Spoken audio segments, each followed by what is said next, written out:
11:38. I'm Nick Francoeur. Thanks for listening to the early show this morning. I've been telling you all morning that Michael Landsberg of TSN is coming to the Battlefords, and he's putting on a fantastic night for us to start working harder on the conversation surrounding mental illness. Mental health is just as much a part of your life as, you know, your shoe size. It's just what you are. And Michael joins us in studio. It's great to have you here. Good morning.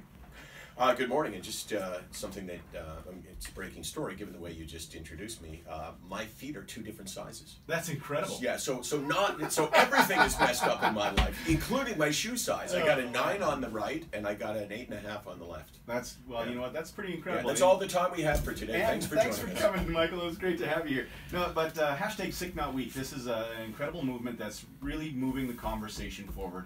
And it's all about reminding people that this is all how we're made. We all have these thoughts, these worries, these concerns. And you've lived this life for how many years? 20 years? 20 years. 20 years. 20 years. He's 20 years old today. Happy birthday, Michael. Yeah, no kidding. So let's talk a little bit about some of the things that we mentioned earlier. Okay, let's do something right now. Okay. Look at me. I mean, obviously the answer is obvious on this, but look at me. Can you see my illness, depression, and anxiety? No, you can't. If you could see it, everything would be changed. No kidding. The stigma would disappear in a heartbeat. If when a person has depression, if you had a swelling like on your head, right? Because it's a brain disease, exactly. Right? And if you had, oh my gosh, look at that guy's head, he's so depressed. No one would ever go, hey, why are you depressed, man? Yeah. Come on, you gotta look around. You got a great family, you got a great job, you got great this. No one would say that. No one would say that to someone who has a tumor that is obvious to the world. No one's going to say, wow, that tumor, you got to start appreciating your life. Yeah. And that's where fundamentally people say, why is it that in the year 2018 we still hide our mental health challenges? And the answer is, first of all, we don't actually have to hide anything because you can't see it anyway. Exactly. It's but we're not telling anyone about it because you can't see it, not you, Nick, but anyone. Yeah. Because you can't see it, you're not sure it's there. So what you say as a person who believes the stigma is this: well, Michael's here in this community, and I know he suffers from depression, and of course that's a real thing. Mm-hmm. Of course, depression's real. Yeah. But, come on. What's with that guy? He's got a great job. He's been at TSN for all those years. He got to interview all those cool people. His daughter's here with him. He adores his daughter. His son is back home. He works with his son. He's got a great wife. All of these things. Come on, Michael. That's the stigma right there. And that's why we're here to say that you can have all these great things in your life. It's not a statement that you're dissatisfied with your life to say that I think I'm really sick. It's not a slap in your parents' face to say, Mom and Dad, we need to talk. Yeah. We need to talk because I'm sick and I don't know if I'm going to make it. That is not a statement to them that says, Mom and Dad, you've done a terrible job bringing me up. Yeah. It's an illness, and really all I'm here to do is to try to prompt discussion, to try to get somebody in some group of people to say, hey, you know what, let's make sure that if one of us gets this, and if you're on a hockey team with 20 people, there will be 2 people at a given time that are struggling with something. You can be sure of that unless you have the most mentally healthy hockey team in the world. And we know that hockey team would be the Toronto Maple Leafs, who will go on to win the Stanley Cup. But if you say that within your hockey team, and I'm aware that you're not going to, it's not like you're going to go out for beers after the game and talk about mental health all the time. Yeah. But you got to know that there's someone in that dressing room who may feel ashamed to talk about it. Exactly. But if you make it part of the discussion, they will talk about it. That's for sure. And the discussion is going to be moving forward throughout the day-to-day. Michael's going to be out in the community visiting different areas, different people, different classrooms. And it's going to be a good springboard for our community because we've been rocked by a lot of big things happening. Suicide is a reality. It's happened so many times in the last short little while here, and people are hurting and they don't know what to do. And we were talking off the air about that word specifically because when you hear that word, you hurt right away. And so people never want to say it, but we need to change that.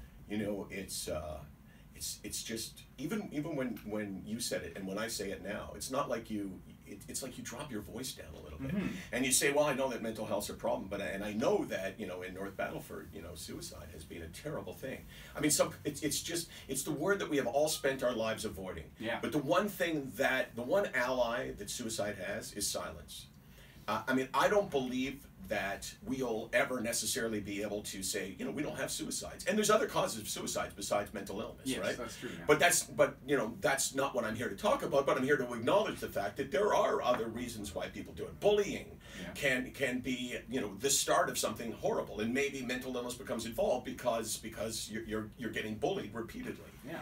But, you know, in the end, it's just about talk. That's all I can do here. All I can do is talk and hope that when we leave, when the group of us from Sick Not Weak leave, that there'll be more conversation. Yeah, here's hoping, and that's what this is all about. Whoa. What was that word? Last word? Hope. Hope is like the biggest thing.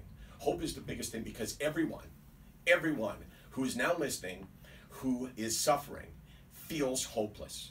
They all feel, because I felt it. You're going, you know, I'm never getting better. You know, what's the point? What's the point going for treatment? I'm never getting better. And that's not because you have researched this and you go, oh my God, I have a fatal disease. That's because the illness talks to us. It says things to us. And one of the things that it says is, you are a loser, man. You are never going to get better. This will haunt you the rest of your life. And I'm here to argue with the voice in your head. Excellent. Well, we really appreciate it. Step up, start the argument. Let's do it. Let's move it forward. 2,500 people have already said that they want to start that argument, that they want to learn more, that they want to move that conversation forward. Tonight at the Civic Center at 5 o'clock when the doors open, there's going to be 500 more people waiting outside. I can pretty much guarantee it for this event tonight. Yeah. You know, big thank you to Cameco and to you, Michael, and of course all the other special guests that are going to be there tonight. Yeah. Chris Getzlaff, who just retired, of course. Yeah. I mean, the reason why we reached out to Chris and to Weston Dressler, obviously, is because their names mean something in this community. Yeah, they connect right away. And, you know, and if they say, hey, I don't see mental illness as a weakness, then that's powerful, right? Yeah. Because, you know, these are guys who no one perceives as being weak. And one of the things we're going to talk about on stage tonight is the dressing room. You know, this environment that's super macho, super, you know what, you got to be tough out there. Guys, let's get out there in this game and let's be tough. Nothing will beat us down. No matter what happens in that fourth quarter, we are going to win because we're tougher. Yeah. I never coached football, although maybe I missed my calling. Yeah, maybe, I think so. But it's not about toughness. No, it's not. It's about getting the conversation going. Tonight's the night. It is going to happen. If you see Michael out in the community, make sure to give him a wave, and you can't miss him. I'm tweeting out as we speak. @Hey Landsberg is my Twitter name, and I'm there every day. Every day. You know, we have this thing, Sick Not Weak, and I do a video blog every day. My daughter shoots it. It's called the Daily Lands Blog. And out of the last 712 days since we launched, we have done 710. So when we say, hey, we're here, like we're not going away. This is not a one-stop thing. This is how I've chosen to live my life, and that is to be accessible. That's terrific. Well, you know what? Tweet at Michael, and then we'll make sure to continue this conversation. Tonight's the night. We'll see you at the Civic Center. Michael, it's going to be a great night. We'll be there a little bit early, eh? We'll be there early, getting things going, making sure to remind people that they've got their tickets. Now use them. Come on out, because there's lots of other people that want to be there. Don't take this the wrong way. Go ahead. Do you have a ticket? Oh yeah, you bet. My wife and I, myself, no, but my wife, you're going my there. You're going there for work. I want to make sure you have a ticket, because if not, there's no special treatment here, man. Yeah, you know? Because I know, being in the media, I'm looking for special treatment. Yeah, right? naturally, right? So I played that card at the door many times, but we're watching for you. Yeah, no, I got my tickets. We got 3 tickets set aside, and my wife and my daughter and I are going to be there, and we're going to take in everything and move the conversation in our own home, because that's exactly where it's going to land. Thanks. Michael, thanks for being here.